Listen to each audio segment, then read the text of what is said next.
Greetings, brethren, and welcome to our presentation. Today we're going to discuss Davidian ministers. How are they appointed? You ever thought about it? Well, we're going to look at a closer study and address the following questions. By what authority do the General Association of Davidian Seventh-day Adventists appoint their ministers? By what circumstances did these various GADSDAs actually arise? What is their historical justification for existence? And are any of the alleged GADSDAs actually following the Leviticus? This is something we want to look at closely. Before we begin, let's consider these texts for meditation. The first I'll read from Jezreel Letter number 8, page 12, paragraph 3. This is the day in which all things are to be restored, and this is the day for each individual, independent of another, to decide whether or not these anti-Rod teachers are the antitypical prophets of Baal. In the context that this was written, Brother Houteff was referring to the Laodicean ministers that were opposing the shepherd's rod. However, now many years after the death of Brother Houteff, we have to consider the possibility that there are professed believers in the rod that are actually anti-rod teachers and therefore antitypical prophets of Baal. Even though they profess to believe the rod, they don't actually teach in harmony with what it outlines. So we're going to look at and see a case of this here in regard to the Leviticus. And this statement from Testimony, Volume 5, page 212, it reads, "No superiority of rank, dignity, or worldly wisdom, no position in sacred office, will preserve men from sacrificing principle when left to their own deceitful hearts. Those who have been regarded as worthy and righteous prove to be ringleaders in apostasy and examples in indifference and in the abuse of God's mercies. Their wicked course he will not tolerate no longer, and in his wrath he deals with them without mercy." So is it possible that the ringleaders of apostasy are those that we have regarded as worthy and righteous, to be entrusted to the so-called ministers in our midst? Well, let's look at this case and see if it's so. Once again, the questions that need to be asked today are, by what authority do the various GADSDAs, we're referring to Salem, Mount Dale, and Waco, and to some extent Bashan, what authority did they come into existence? And by what circumstances do these varied associations arise? What is their historical justification for existence? Can they give documentation and proof that they're following the original shepherd's rod? We need to examine the case. Are any of the varied associations actually following the Leviticus? That's what we're going to look at real carefully in this presentation. In regard to ordination of ministers, we're going to look at the bylaws, Article 3, Section 1, Part A. The Davidian Seventh-day Adventists shall recognize only the scriptural law of ordination, to wit, 1, that the call to the gospel ministry must come from God to the individual, and that, 2, it must be followed in strict fidelity to the requirements of gospel order as enunciated in Luke chapter 10, verses 3 to 9, Matthew chapter 10, verses 5 to 11, and 1 Timothy chapter 3, verses 1 to 7. Part B, and as when evidence is had in full proof that one's ministry fulfills these requirements, as specified above, the Executive Council shall then authorize recognition of his calling to engage in the sacred work of the ministry, as basically defined in Matthew chapter 10, and shall either ordain or license him as the case may warrant. The Leviticus, page 11. So we see here clearly that the authorization to recognize the calling of a minister as a licensed ordained comes from the Executive Council. And this is confirmed in the bylaws, Article 1 on the Executive Council, Section 1, Part A. it specifies that the executive council shall be patterned after the council described in Acts chapter 6, verses 2 to 6. And B, it shall have full executive and administrative power between sessions of the association. And C, it, the executive council, shall be vested with authority to grant credentials and licenses and to fill vacancies that may occur in any of the association's offices, save the office of president. Leviticus page 9.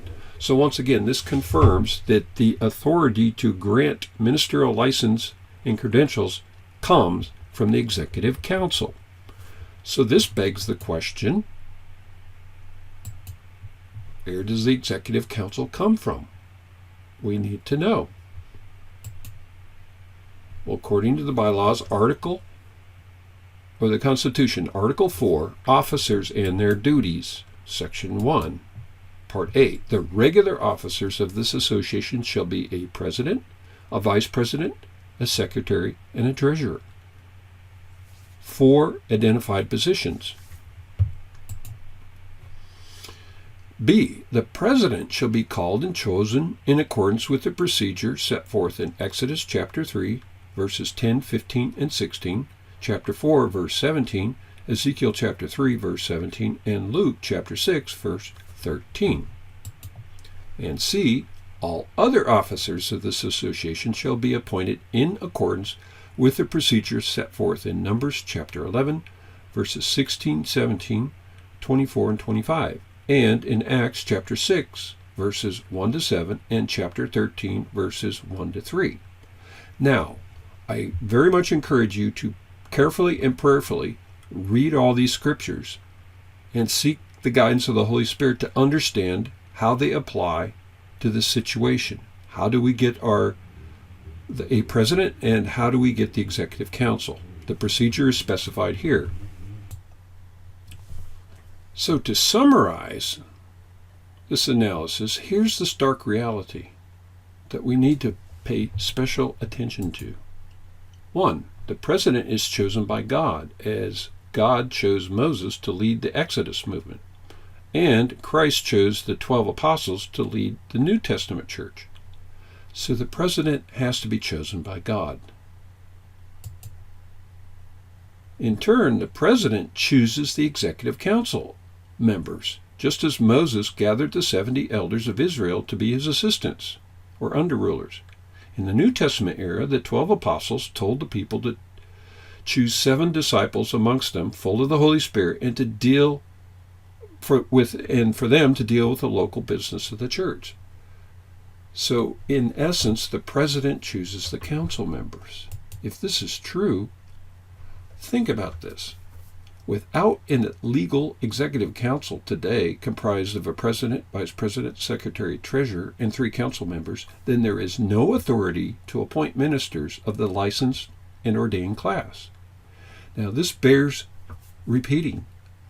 Today, the associations Salem, Mountaindale, and Waco have executive councils, but they have no president. They're following Florence Houteff, who destroyed the office of president and put in the vice president to lead the association. So they have no authority to appoint their ministers according to the Leviticus, because they have no president. Strange paradox. So what are they really doing? Well, these associations are fulfilling the type of Saul. According to 8-track, page 48, let us read this. Time has already demonstrated that the Seventh-day Adventist organization is fulfilling the type, preferring to incorporate and to elect officers by the people's vote. They have thereby manifested that they have cared not so much to please God by being a peculiar people, as he would have them to be, as they have to please themselves by being as much as possible like the other denominations, just as in Saul's time the people wanted to be like the nations around about them.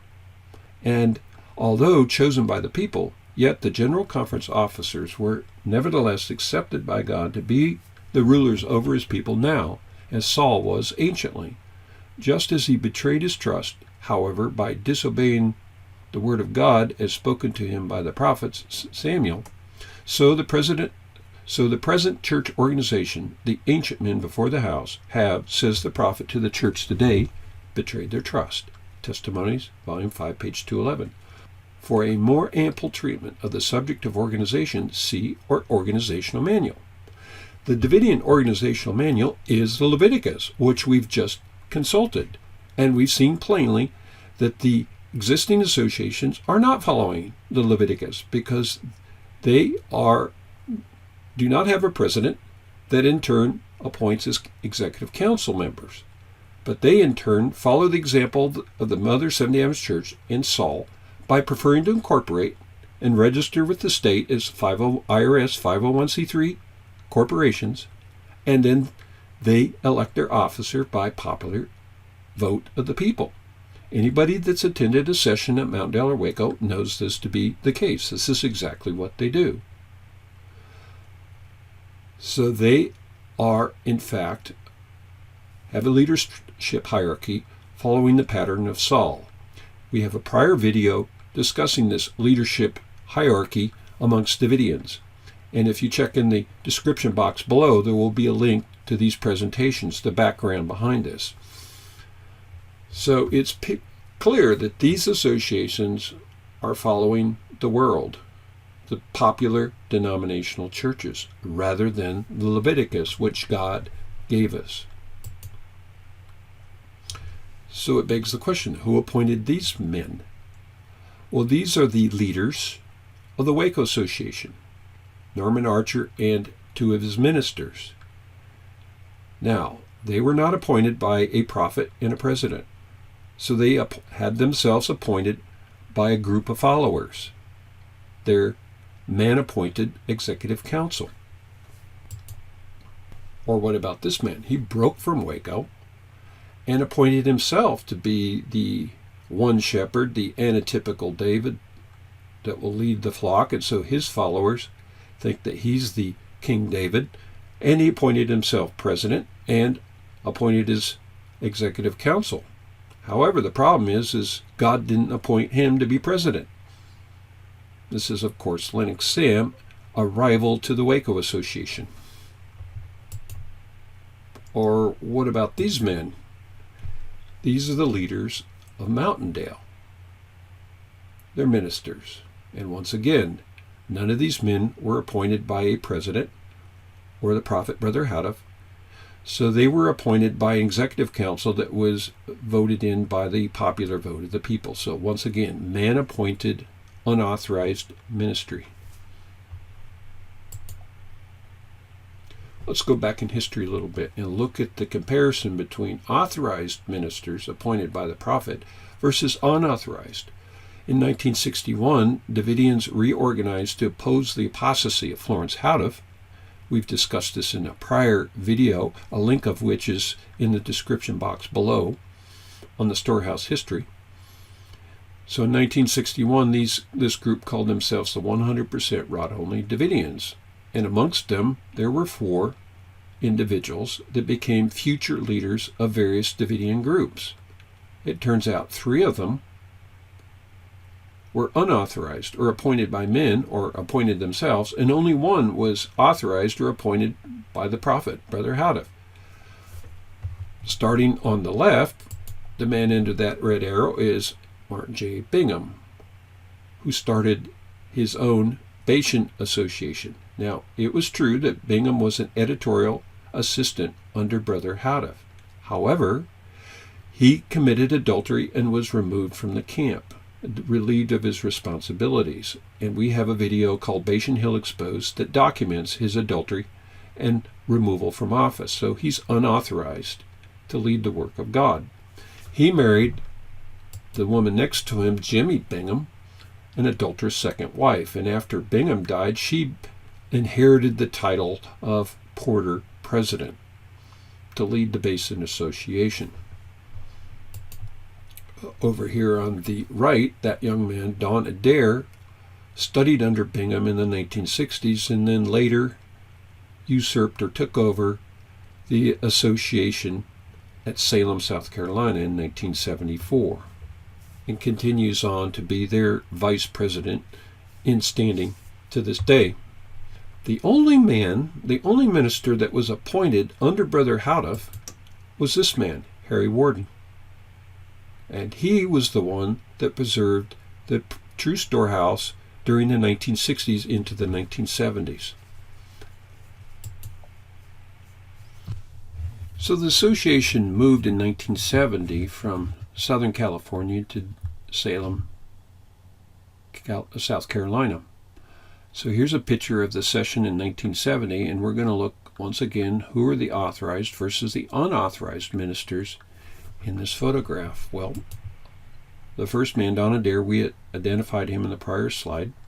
He studied under Bingham and then later came back to the Carmel Pasture Group in Southern California, and then later took over in 1974. Sump Smith was the eldest of the Smith family of 14 children, and they were a large group of Davidians in Salem, and he assumed the leadership position because he was probably the oldest brother. However, he apostatized and told the people that we're no longer to take the message to plea with Mother because that's what Florence Houteff taught. So Don Adair took advantage of this and inserted himself in the leadership role. Erwin Reichman later split with Salem when they went to Yucaipa, and then Wanda Bloom fomented a rebellion and split in 1983, so he went with Wanda Bloom. Once again, all three of these men were never appointed or authorized to be ministers by the president, Brother Houteff. However, Brother Warden, Harry Warden, was an authorized minister, ordained minister under Brother Houteff, and he kept the association going during the 1960s up until the 70s. This other man here, Sidney Smith, although never a licensed minister, he was a hunter or a Bible worker in the hunting campaign that started in 1953-54 under Brother Houteff. So he's recognized as an approved Bible worker under Brother Houteff.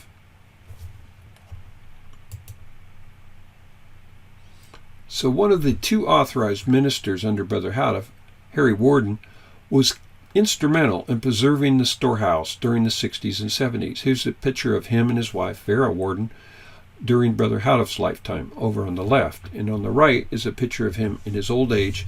In the early 70s, he traveled around the country and ministered, witnessed for the message, and ministered to Davidians faithfully until the end of his life. What about these two men? Well, they're from Salem, South Carolina. The man on the left, Howard Luce, was never a Bible worker or minister under Brother Houteff. He was simply a layman preacher that was on the Salem Executive Council in the early 70s. However, Glenn Green was one of the first DLI students at Mount Carmel under Brother Houteff, and he was a licensed minister.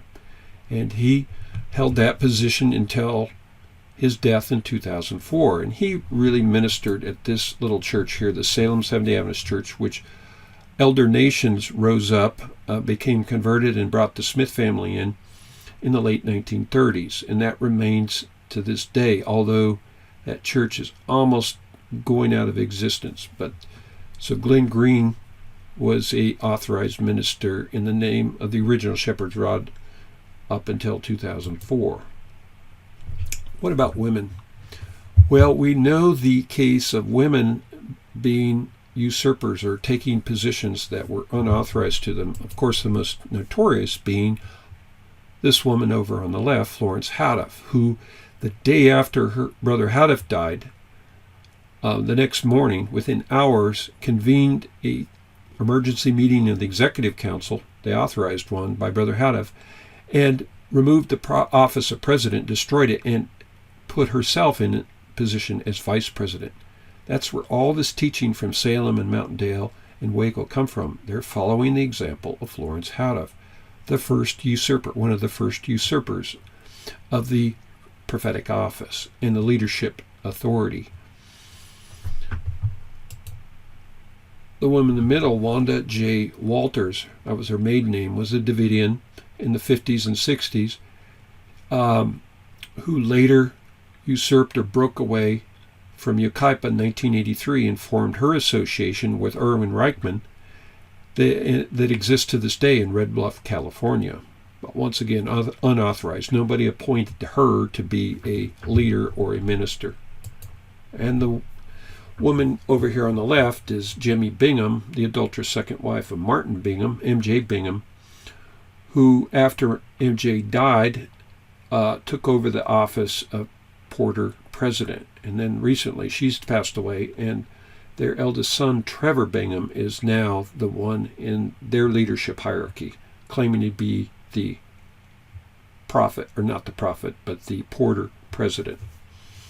So we do have example of women usurping the authority over men. So what conclusions can we draw from this analysis today? The current existing Davidian associations, such as Salem, Mount Dale, and Waco, have no legal authority to establish their executive councils according to the Organizational Manual for the Davidians, the Leviticus. They have no president. They don't believe in the president. They follow Florence Houteff in this regard. And without a president, you cannot appoint an executive council. So without a legal authorized executive councils, these said associations have no authority to appoint licensed or ordained ministers.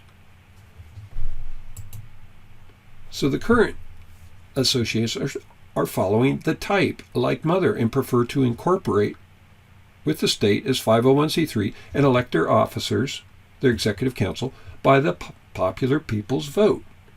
Just what 8 Tract 48 tells us about. So they're following the example of Saul.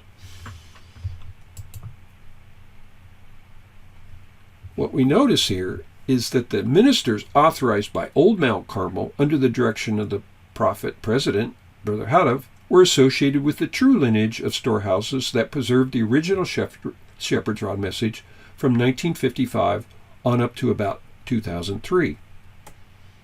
This is an interesting correlation. All the other ministers, the unauthorized ones, were part of various splinters or usurper groups, such as the Branch Davidians under Ben Roden, Bingham's Bashan Hill, and so forth. So what does that leave us today? What do we do as students of the Shepherd's Rod? Well, God would not leave us without direction. Well, the first thing we can do is stop supporting the apostasy and legitimizing these unauthorized ministers. Now that light is coming to this issue, study for yourself and verify these things, but no longer be accountable to God for supporting outright apostasy. We have to stop, and then believe that God will open a door for us to move forward. What can we do? Well, we can labor as self-supporting Bible workers, just like Paul did. And there's no restriction on that. You can labor in the name of the Shepherd's Rod. You can learn the message. You can witness. You can share. You can lay siege with Mother. But you don't have to be a minister to do that.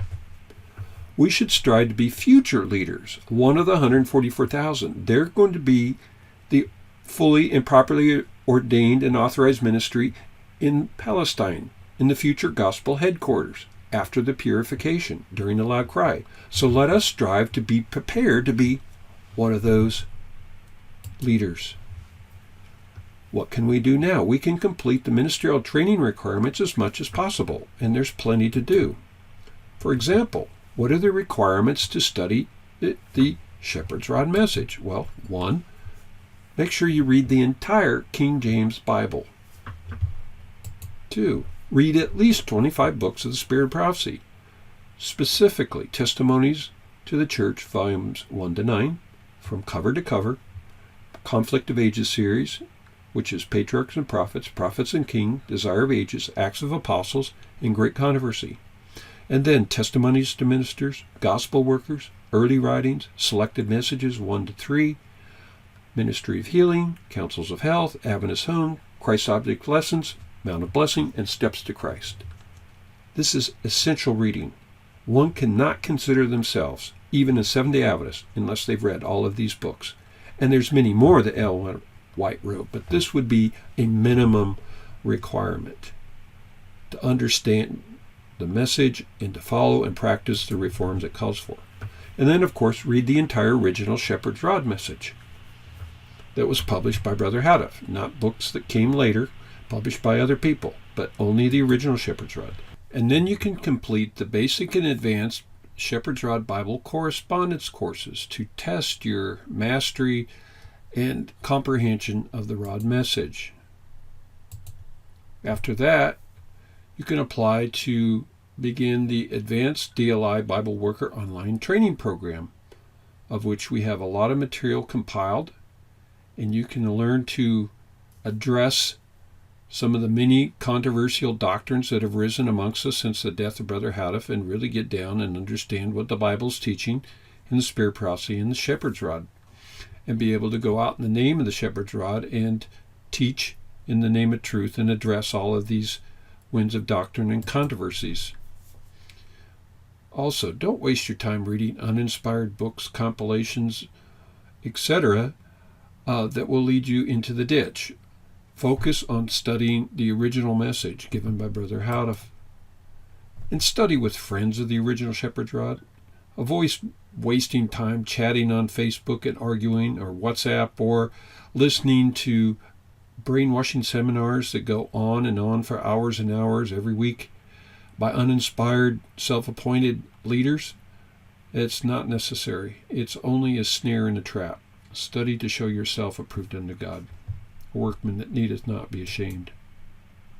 So this concludes our presentation. If you have any further questions or comments on the subject, please feel free to subscribe to this YouTube channel for future updates, and look at the description box below to links to prior videos we have on these subjects regarding the leadership and organization and storehouses and so forth. Request copies of the original Shepherd's Rod tract literature if you don't have your own set for study, and any of the historical documents from the 1955 to present day era for your own study and investigation. We'd be happy to provide them for you, all of them, on a DVD. Feel free to contact us any time. Email upa5453@gmail.com. Telephone 860-798-3672. Or visit one of our many websites, wideparish.org, where we deal specifically with controversial doctrines that have risen amongst us as present truth believers since the death of Brother Houteff. So we thank you for your time, and may God richly bless your search for truth as for hidden treasure. Godspeed.